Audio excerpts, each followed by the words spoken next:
Ladies and gentlemen, welcome back to another video. Today we are going to be grading every major trade that happened before the MLB 2022 trade deadline. It was a wild one. Some huge names got moved, but also some names did not get moved, like Ian Happ, Wilson Contreras, just for example. With that being said, if there's a major move that I see here on the spot track trade tracker, then I'm gonna give like grades. Well, I'm just gonna kind of like break it down and say what I think about it. Remember, if you do enjoy the video, remember to leave a like as well as subscribe if you haven't already. I truly would appreciate it. More MLB content coming out for you guys. If you want to see me do more trade like coverage slash analysis, and just let me know. But yeah, with that being said, go check out the power rankings. I just did them up in the info section. My bad. But yeah, let's get right into the video.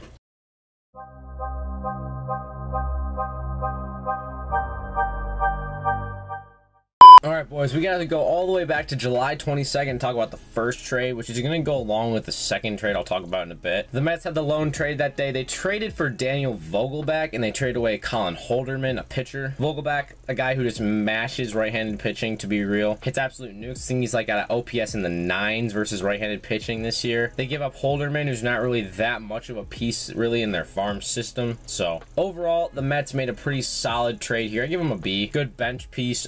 Pittsburgh just needed to sell him off, so I guess B. I don't know. Now we go to almost a week later, July 28th, where the Yankees made the first really big splash of the deadline. They get Andrew Benintendi, who's only on a $3.2 million salary right now. I did not know that. From the Kansas City Royals, they give up Beck Way, TJ Sycamore, and Chandler Champlain. Benintendi is a guy who hits for good contact and is really good at defense. But then again, he has some pop and he can hit home runs. Overall, a really solid player the Yankees are getting here to be their center fielder, or I guess now that they have Hayder, their left fielder. We'll get into that later. As for what they gave up, that was relatively nothing. I'll be completely honest here. 3 guys that probably are in like the 15 to 25 range in the organization. 3 pitchers, which is not what the Royals need right now as far as like what they really need to rebuild. They need hitters to rebuild right now. Merrifield is gone now. Benintendi's gone now. Gotta build around Bobby Witt, and I think that they should have gone after some hitting prospects rather than pitching. Yankees, this is an A. They gave up nothing for a really solid piece, and the Royals, this is kind of a D. I'll be completely real. Not a very good return. Mets made another minor, I don't even know what to call this one. They got Tyler Naquin and Philip DL from the Cincinnati Reds. They gave up Jose Acuna and Hector Rodriguez. Naquin's on like a no salary. He's a guy, his swing looks a lot like Jesse Winker, excuse me. Naquin is a left-handed bat. Philip DL is a relief pitcher that they needed to get. Jose Acuna, Hector Rodriguez, another guy just like,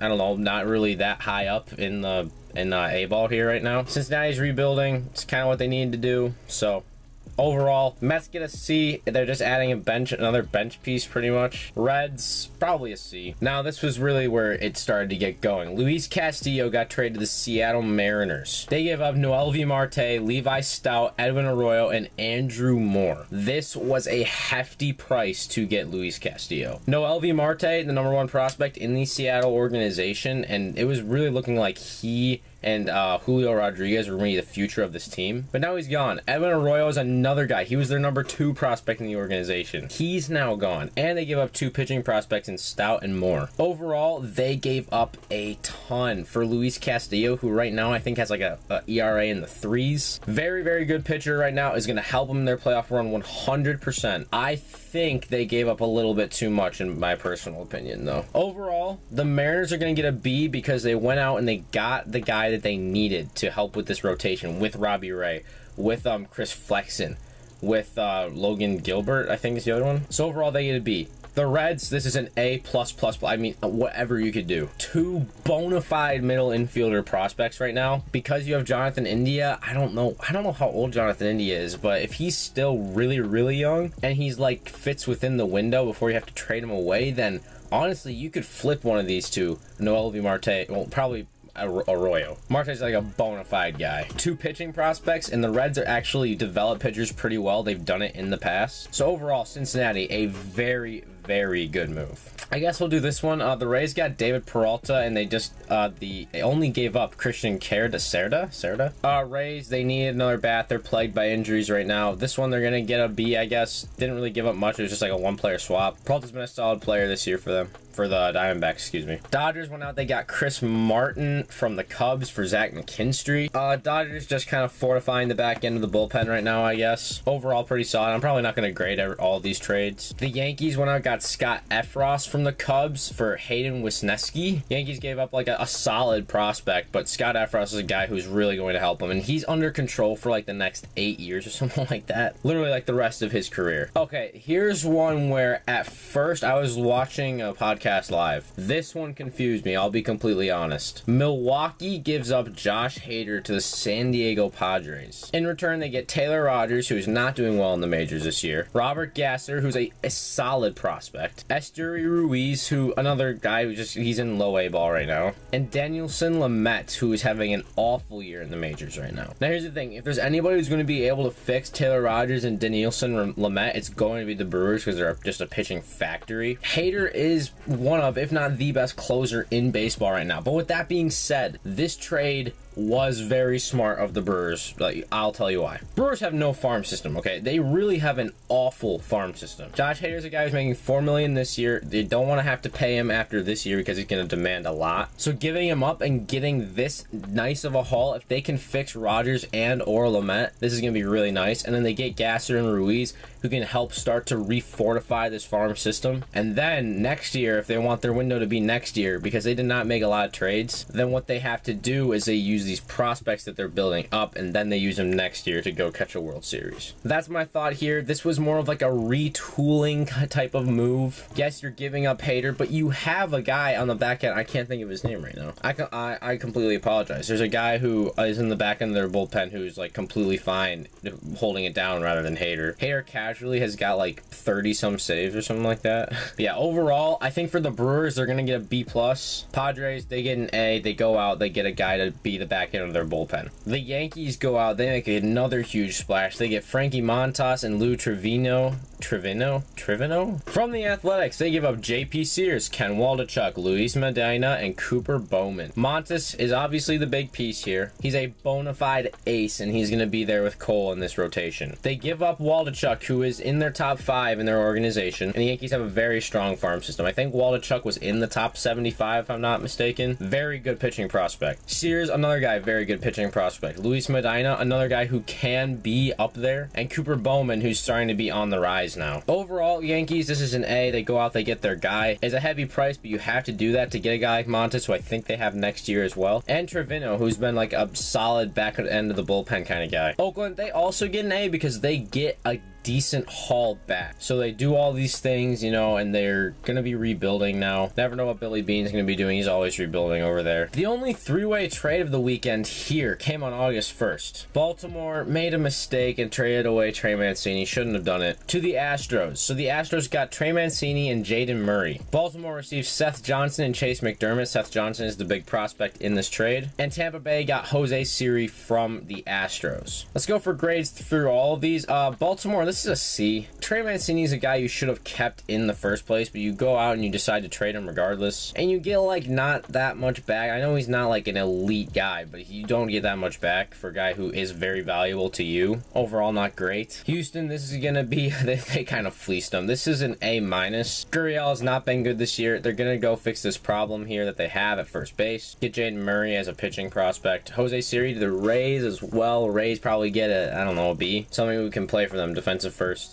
center fielder. Astros also went out and got Christian Vasquez for a couple of prospects. I'm not really going to say much about this one. Astros, good on you for getting a catcher. Cardinals got Quintana and Stratton from the Pirates for Johan Oviedo and Malcolm Nunez. Couple of actually upper echelon prospects in the Cardinals organization, like not Brendan Donovan or anything like not that level, but like solid pieces. And the Pirates are only getting solid pieces now from farm systems for these trades. They're being smart. Cardinals, thing is, this is kind of a B- for me, only because Jose Quintana does not go deep into games. Besides the fact that he's going to be like your 4 starter and you gave up a couple of nice guys. Yeah, I don't know. Pittsburgh, this is an A. Atlanta and Houston swapped pitchers. They gave up Houston gave up Jake Odorizzi, got back Will Smith. Will Smith is locked down in the playoffs, probably the only reason they got him, because he is struggling, and Odorizzi, Braves get another starter like they needed. Joey Gallo goes to the Dodgers. This was actually kind of interesting because I think that Joey Gallo actually is a good fit for LA. Good defense out in left field. He can hit for power. Kind of what the Dodgers need right now. And then we go to the Padres Nationals trade where Juan Soto and Josh Bell got shipped to the Padres for Mackenzie Gore, CJ Abrams, Robert Hassel, James Wood, Geraldine Susana, and Luke Voigt. We're going to start with the Padres on this one. This is an A++++++++. I'm going to be completely real. They fleeced the Nationals here. You got two moves that put you absolutely over the top now. And yeah, you're going to be competing for the World Series now. Josh Bell, I don't know how it's going to get overlooked, but it's just going to be. He is so good. Now, let's be real. Washington got back a lot. They got Mackenzie Gore, who's been really good this year. CJ Abrams, who struggled at the big league level. James Wood and Geraldine Susana, who are like a couple of low A pitchers right now. And Luke Voigt, who just kind of doesn't fit in this trade. And Hosmer didn't either, but he refused to go to the Nationals. I'd say that what they got back was the bare minimum what I would have asked for Juan Soto. But now you include Josh Bell, and this looks like a fleecing. People are really overlooking this. Washington, they get a C because, I mean, they get back good guys. Abrams and Gore, those are two really great guys. Robert Hassel even, he's a really good outfielder. But because you included Josh Bell, it's like you have to get more. You have to ask for like a Jerkson Profar. You have to ask for another prospect in their organization. Just because my Phils, we'll talk about this one. Brandon Marsh for Logan O'Hoppe. I think the Phillies gave up too much. This is gonna be confusing. Phillies don't have a good farm system, and Logan O'Hoppe was probably their second or third. O'Hoppe's been raking in the minor leagues this year in AA and AAA, and Marsh is a defensive first center fielder, which is what we need, and I think that they see something where they can fix his swing. O'Hoppe, that being said, I think was too much to give up. I think we could have given up, I don't know, like a Micah Bell, something like that. Overall, not a bad trade at all. Tyler Mahle to the Twins for Spencer Steer and Steven Hayder, as well as Christian Encarnacion Strand. Good on the Twins. They got a good starting pitcher. Oh, wow. I did not see this package. Holy. Darren Ruff went to the Mets. This is what I was talking about. This goes along with the Vogelback trade. They give up J.D. Davis, Nick Zwack, Carson Seymour, and Thomas Sapuki. Overall, the Mets win this trade? Actually, whoa. A lot of prospects, a lot of pitching prospects they gave up, and then J.D. Davis, who's just nothing right now. But Darren Ruff's a guy who matches left-handed pitching. Two bench bats, Vogelback and Ruff, who like mash opposite sides, and now that's a playoff team type of move. Beautiful, absolute great job by Cohen and the Mets. As for the return, I mean, three solid prospects, like lower end, and then J.D. Davis, so take it as you will. Padres fleece the Reds for Brandon Drury, although Victor Acosta is actually like a top 10 in their organization, and the Padres had a solid solid Whit Merrifield to the Blue Jays for Samad Taylor and Maximo Castillo. Good return for the Royals, especially because this is an expiring contract, so no control to go along with him. Overall, good on both teams. Braves get Raisel Iglesias for Tucker Davidson and Jesse Chavez. Jesse Chavez is like 100 years old, I swear. Tucker Davidson, good return, kind of. Gave up Raisel Iglesias. He's on an expensive contract, wow. Raisel Iglesias is a bona fide closer. Boston got Eric Hosmer, Corey Rosier, and Max Ferguson for Jason Groom. I don't know what Boston's doing. Harry Bader for Jordan Montgomery. This one felt like they were trying to do something to add on top of it. Like the Yankees were going to go out and get a Pablo Lopez or another starter, something like that. But they didn't, and now they're down a starting pitcher, and they have Harrison Bader, who's going to be a defensive replacement. Phillies get Thor Syndergaard from the Angels for Mickey Moniak, who just needed to leave the team, and Yadiel Sanchez. Moniak was first overall pick, I don't know, 6 years ago. Just never can hit at the big league level. Great fielder, but when you really can't hit, when you're like a less than 100 batting average guy, it's not worth having you in the lineup. That's what separates him and Marsh right now. Phillies, great on you for getting the